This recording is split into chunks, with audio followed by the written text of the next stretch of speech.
kulanti wacan daawadayaal ku soo dhawaada barnaamij gaar ah oo kaga hadlayna caafimaadka, khaasatan cudurka loo yaqaano kansarka oo ku dhaca beerka. Kansarka beerka ku dhaca iyo cuntooyinka halista ku ah. Marka qof uu ku dhaco kansarka beerka, wuxuu u baahan yahay cuntooyin isku dheelitiran oo u wanaagsan caafimaadka. Raashinka caawiya caafimaadka guud ayaa lagu dhiirigelinayaa in ay cunaan. Astaamaha kansarka beerka waxaa ka mid ah in qofka uu waxba cuni waayo, lalabo, matag badan iyo shuban.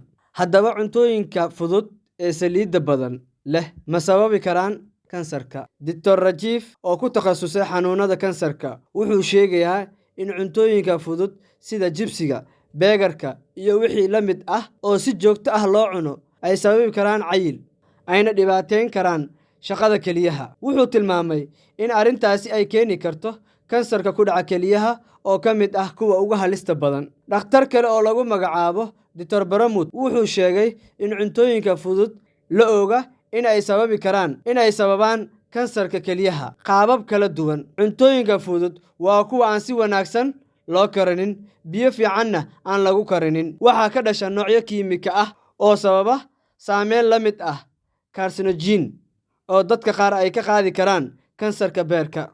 Cuntooyinka ay ka fogaanayaan kuwa qaba kansarka beerka.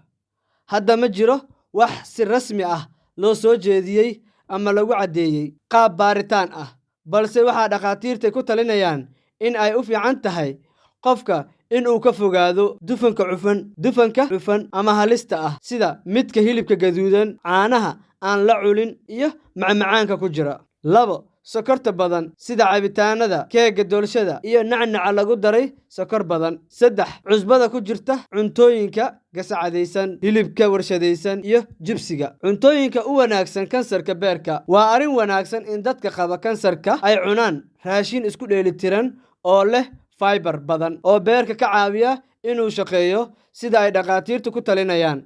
Si aad u hesho caafimaad wanaagsan, waxaa lagula talinayaa in aad cunto miraha iyo khudaarta sida tufaaxa iyo caleenta cagaaran, masagada, qamadiga, bariiska aan caddaanka ahayn, boorashka iyo wixii la mid ah. Meelaha laga helo nafaqada caafimaadka leh sida kalluunka iyo digirta. Waxyaabaha uu ku yar yahay dufanka sida caanaha la soo culay, garoorta ama burcadka, looska iyo miraha la midka ah. Daawadayaal waad ku mahadsantihiin sida wanaagsan aad nala socotaan. Mahadsanidin. Soo dhawaada.